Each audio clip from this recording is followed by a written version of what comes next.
Still my itinerary. Here's what we did on our week-long trip to Virginia Beach. Everything started off a little rocky and we actually missed our connecting flight, but thankfully we were able to get booked on the next one and we did end up making it to Virginia. This trip was filled with so much meaningful family time, but also a little bit of fun as it was our 2-year wedding anniversary. To no one's surprise, one of the first things that we did was visit the Virginia Aquarium. I love going to zoos and aquariums, so this was of course top of the list of things to do. It's really beautiful on the inside, and then I also love their emphasis on conservation of coastal animals. They had a lot of sea turtles. They do a lot of rescuing, rehabilitation, and release. And it's so cool to see these beautiful animals up close. It's also a really good place to add to your itinerary if you're looking for somewhere inside and to beat the heat. It was my first time going, and I really enjoyed it. Another cool place to check out and next on our itinerary was Apex. They have bowling, go-kart racing, and arcade. Honestly, you can kind of think of it as like Dave & Buster's or Andretti's on steroids. We had a lot of fun here as well, but next up we went and checked out Nauticus. If you're really into history and museums, this is a great place to add to your itinerary. You get to go on board the USS Wisconsin. It is huge. You actually get to go inside the ship and see the living quarters of the sailors.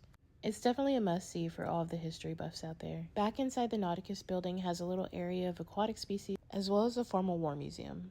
Later that night, we went to an R&B concert. This was located in downtown Norfolk, but it's right next to Virginia Beach, so it's not a long drive at all. We had so much fun, and it was really cool getting to see a taste of what nightlife has to offer. We got VIP tickets, so we ended up being on the balcony area that wasn't as crowded. However, we didn't stay that long because we were actually really exhausted from the day that we had. We ended up calling it a night.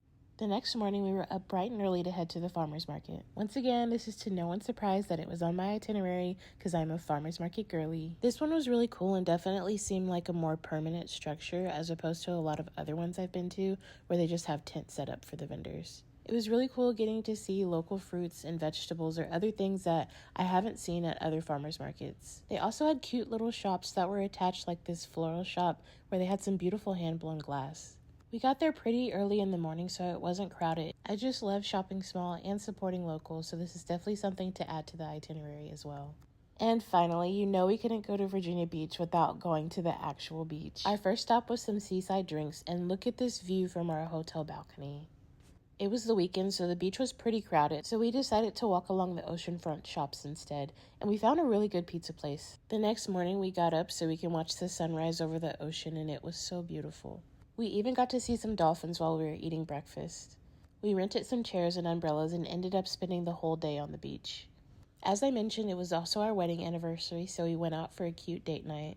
This whole trip was honestly so much fun. Our last night we got to see fireworks over the ocean, and it made for the perfect way to end our trip.